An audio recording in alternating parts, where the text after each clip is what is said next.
Good afternoon, folks. Welcome back to Celtic Fans TV. It's starting 11 prediction time again, this time for the Scottish Cup quarter final tomorrow at Celtic Park against Livingston. We come into it off the back of that 2-0 defeat at Tynecastle last weekend, and just when you thought we could maybe grasp some momentum back in our favour with the second half performance against Motherwell and that demolition 7-1 victory over Dundee. Then Rangers, of course, go and get beat at Ibrox by Motherwell on Saturday, and you think this is a huge opportunity for us to try and swing the momentum back in our favour, go back top of the table, but it wasn't to be. It all unravelled pretty soon into the game after 10-15 minutes. We had this penalty miss, Yang sending off, and it really got away from us on the day. It was a big missed opportunity for us. There's no getting away for that. I found it difficult to be too harsh on the players after the game. I know it's a hugely disappointing defeat. It wasn't a brilliant performance, but to play almost the full game, when you think about the added time in the game, 6 minutes in the first half, another 4 or 5 in the second half, it's almost 90 minutes we've played with 10 men. We're not in the position. We have seen Celtic teams in the past be able to navigate some games with 10 men playing for a period of the game, but this team this season is certainly not in the shape where it's robust enough and it's in good enough form and it's well oiled enough to be able to cope with playing the majority of a game a man down, particularly away at Tynecastle. And we just came undone. We didn't have enough to get the points, but it's respite from the league, I suppose. Livingston tomorrow in the Scottish Cup. Before we get into looking at that game and how we might line up tomorrow, 2 departures from the club this week. Seems a bit strange to be saying that in March. Liel Abada has joined Charlotte in the US. Good for that to be closed off now, to get some closure on that issue, because obviously after the January window closed, I think Abada had 1 or 2 performances off the bench and you could tell his head was miles away. Really didn't look like he wanted to be out there playing for Celtic, and that's a problem for the club. And obviously they've reached a resolution now, and he's left permanently.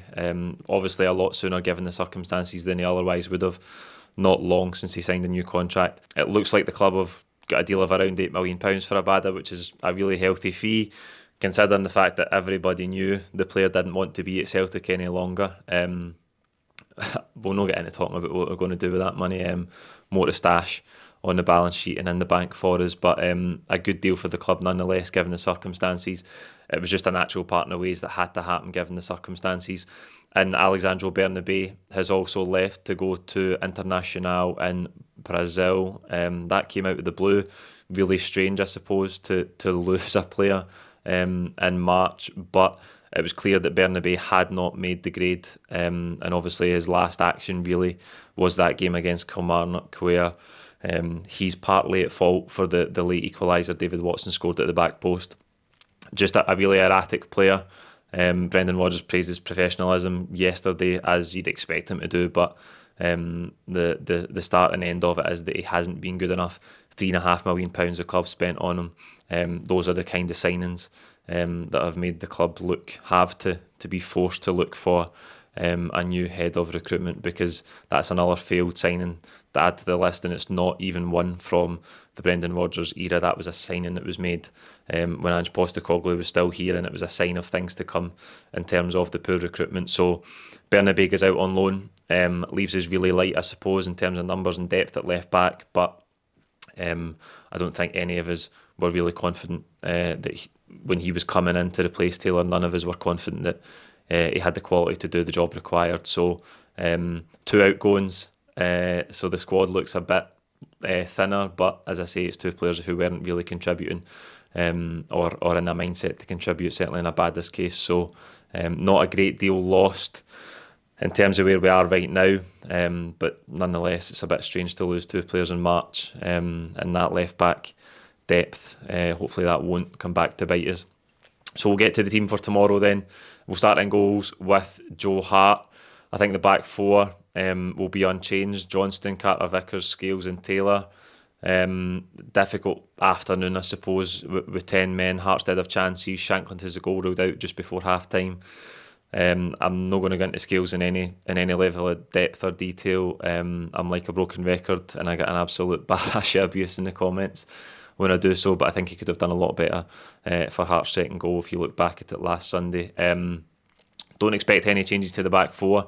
I don't expect any changes in midfield either. I think Iwata will continue, Bernardo and O'Reilly to play in front of him. Obviously, Bernardo comes off at half-time.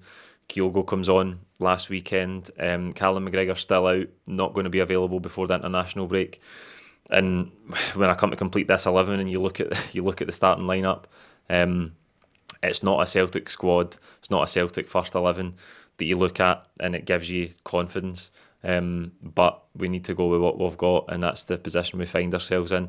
I think Callum McGregor's a big loss for us, but we should be able to navigate these games at home against Livingston and at home against St Johnstone before the international break, and hopefully McGregor can be back fit enough, because we know we've got the big games coming up after that international break at the end of March. So he is a big loss for us. I think last weekend, if we'd have had him, we'd have been able to deal with having 10 men for longer spells much better. I think Iwata struggled in the game last weekend. He was caught on the ball far too slow at times. When you're a man down, you're always going to have to work that bit harder.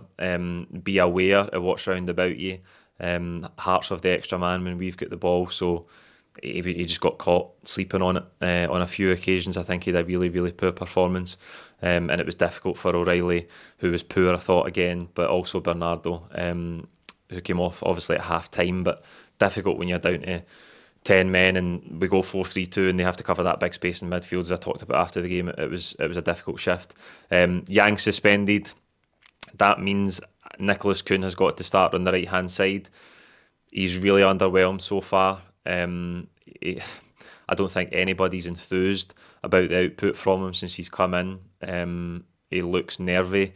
You feel nervous for him every time he gets the ball. But it cost £3.5 million. He's only been in Dover for a couple of months.